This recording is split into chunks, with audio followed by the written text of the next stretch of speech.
LinkedIn presents. Studies show that you need around 40 hours to consider someone a casual friend, 100 hours to consider someone a good friend, and 200 hours to consider someone a great friend. If you've not spent 200 quality hours with someone, please don't say I love you. Don't expect to hear I love you back. If you hear it, think about it, reflect on it, slow it down. It's 200 quality hours, not just in a cinema, not just on your phones, right? It's actually being present with each other.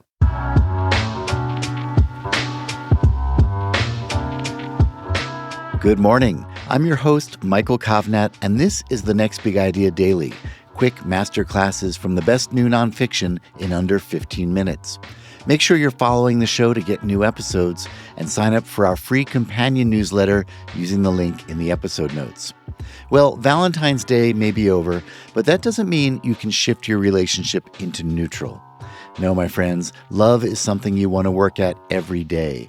And even if you're single, your relationship with yourself needs every bit as much attention as the two-person kind. That's one of the insights Jay Shetty offers in his 2023 book, 8 Rules of Love: How to Find It, Keep It, and Let It Go.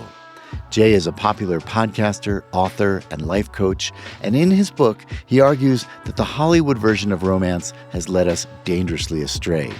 And Jay will share a better, healthier approach to love right after this short break.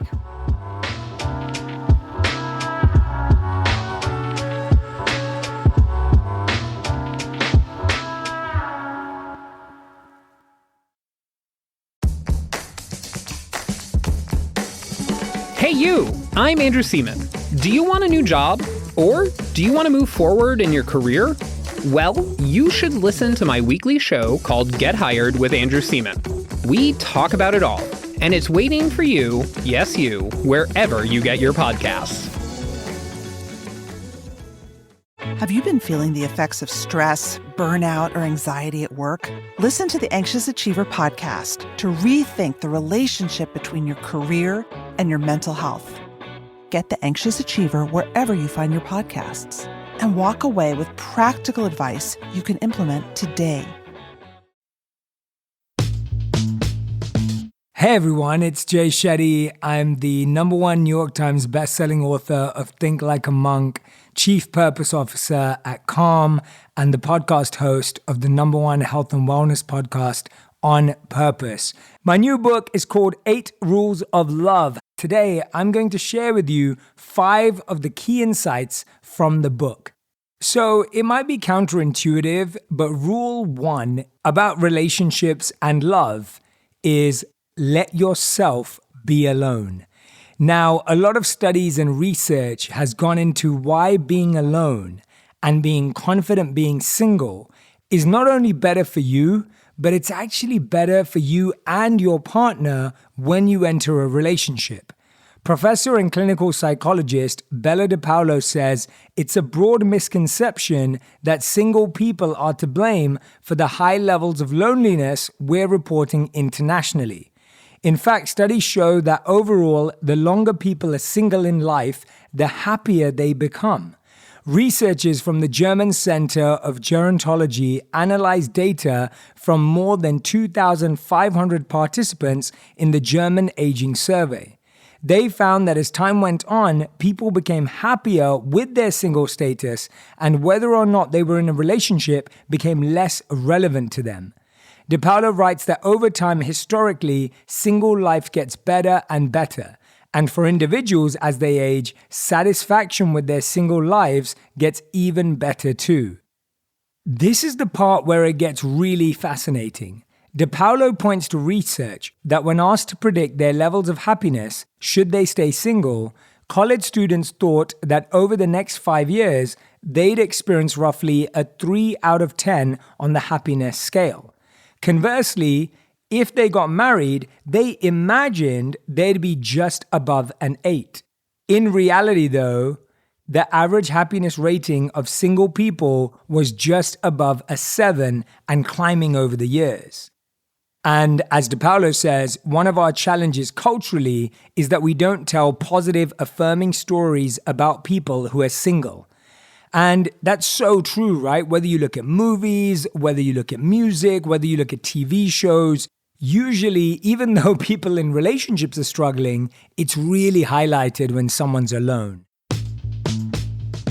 Now, we're addicted to this idea of feeling a spark or chemistry. And of course, it's healthy to be attracted to the person that we want to spend our lives with, or at least some of our life with.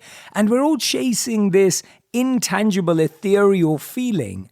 And studies say that when we're young and our prefrontal cortex is not fully developed, we think with our feelings instead of reason and self-control. And so it's natural when we're young to feel more spark, to feel more chemistry. Do you remember being 16? Do you remember having your first crush, however old you were when you had that? I remember having my first crush at like 14, like a proper relationship.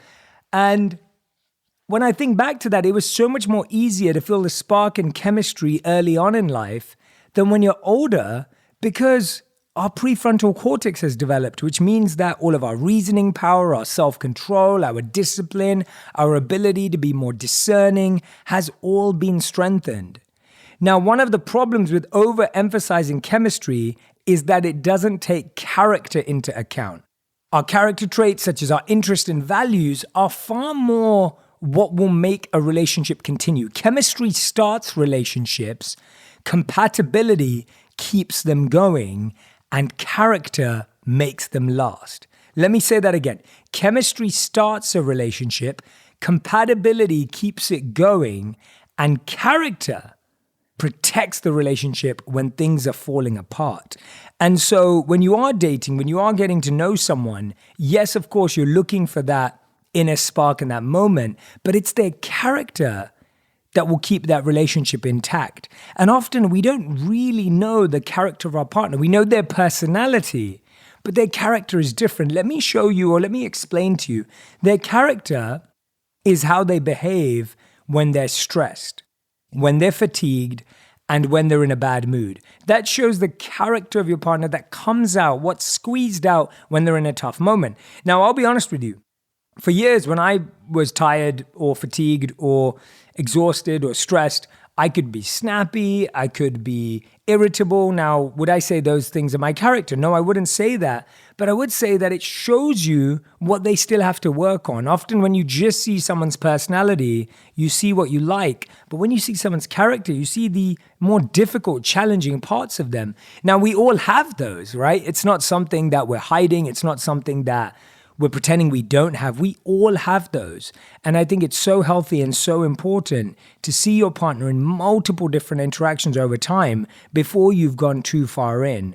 And so while biology makes a very real impact on things such as attraction, our longer-term compatibility is also heavily influenced by our character. And that's something we learn about one another over time.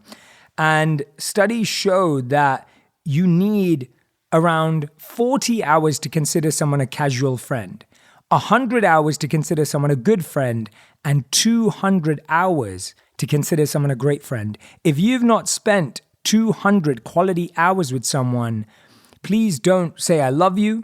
Don't expect to hear I love you back. If you hear it, think about it, reflect on it, slow it down. It's 200 quality hours, not just in a cinema, not just on your phones, right? It's actually being present with each other. Relationships don't end because love ends. They end because patience ends, kindness ends, understanding ends. A lot of people say we just don't love each other anymore. We've fallen out of love. And what we realize is that love wasn't enough. There were all these character traits that we needed that we didn't discover or that we didn't recognize we needed to build together. And the Gottman Institute, which I believe publishes some incredible studies on relationship, talked about how the number one thing that keeps couples together is not date nights, it's not holiday cruises, it's not walks on the beach. It's actually our ability to learn how to argue. How do we turn an argument and a fight into a discussion or a debate instead? I think so many of us are arguing and fighting, and that always makes us feel drained. But if we can learn how to discuss and debate, which is more of a skill and an art, it actually can bring us closer together. And I think a lot of people think that fighting and arguing pushes you away. Well, discussion and debate brings you closer. And often we think the opposite of fighting and arguing is not fighting. So we avoid it. We avoid conflict. We try and, pivot around it. We try and not bring things up. And then all of a sudden it piles up. And then weeks later we erupt and explode with so much to say. And I really, really feel that it's time in those moments to just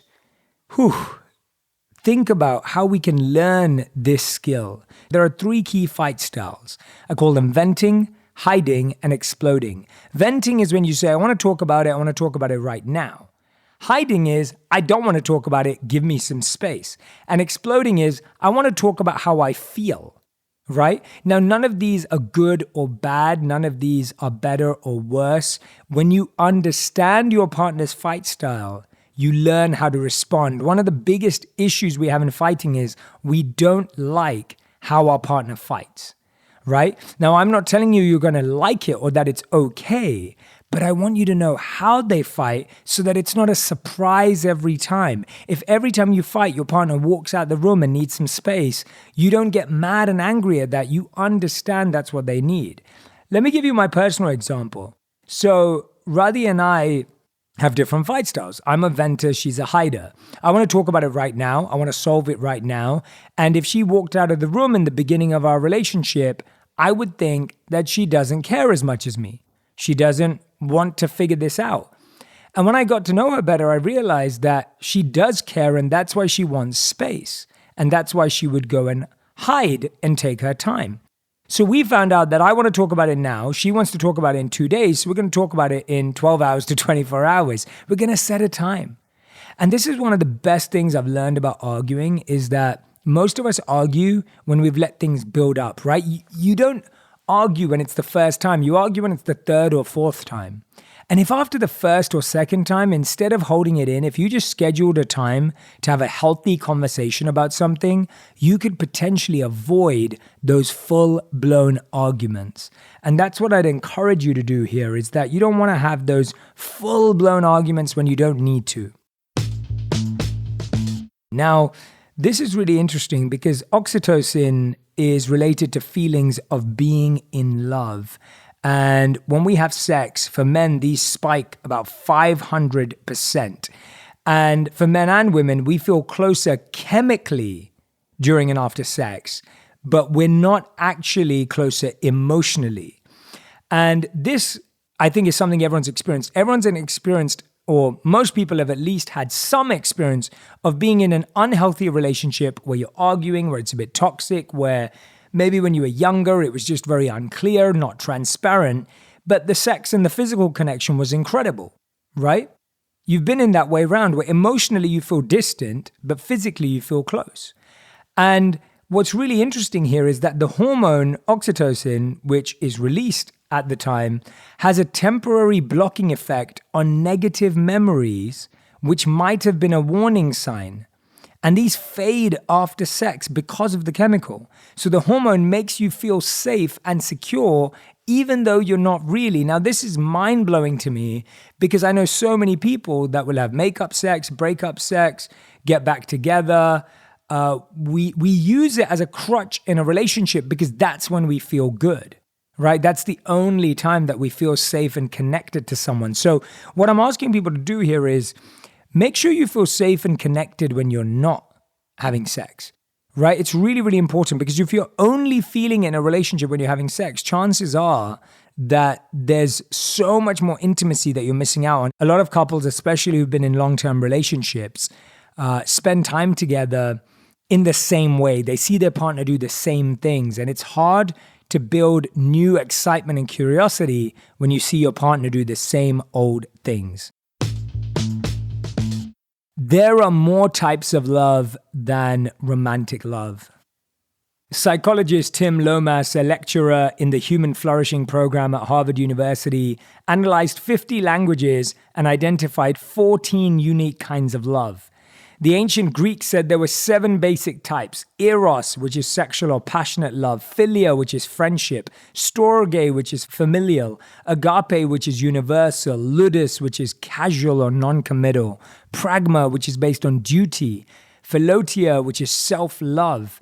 And what I realize is that we have put romantic love on such a pedestal in society that we believe that even if you have an amazing relationship with your dad, your mom, your kids, your brother, your sister, your friends, that if you don't have romantic love, you're incomplete. There are all of these beautiful bonds that we have in the world that are full of love. Could you say that the love you have for your children is less important or more important than the love you have for your partner or your own parent? Now, what I'm encouraging here is that there are so many people I know that have lost someone naturally, or have been together with someone for a long time and lost them through that experience of just breaking up after many years. Does that mean that all the other love in your life is disqualified?